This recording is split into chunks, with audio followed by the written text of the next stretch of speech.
Nakunan sa CCTV ang pagnanakaw ng cellphone ng isang lalaki mula sa bag ng isang estudyante sa Maynila. Agad na isumbong sa mga otoridad ang insidente at naaresto ang suspect.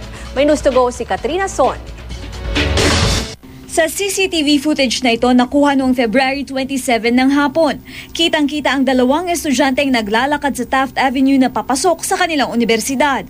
Ngunit kapansin-pansin din na may nakasunod na isang lalaki sa kanila. Binuksan ng lalaki ang zipper ng bulsa ng bag ng isa sa mga estudyante at may kinuha sa loob nito. Pagkakuha, agad siyang tumakbo papasok sa kalapit na terminal ng bus. Kwento ng barangay captain sa lugar, may nakakita raw na isang estudyante sa ginawa ng sospek. Agad itong isinumbong ang nakita sa mga otoridad.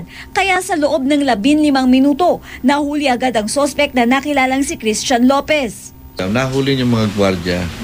Mostly yan, matagal na talaga kami naman din. Hindi lang naman tiyempo-tiyempoan. Dagdag pa niya, iba't ibang modus ang ginagawa ng mga sangkot sa ganitong gawain sa lugar. Kaya minsan sasabayan. Dalawa yan, minsan babae lalaki sasabayan yan. Tapos biglang isa parang iilangin yung biktima. Yan, tapos isa dudukutan sa likod. Dinala sa Pasay CIDG ang sospek.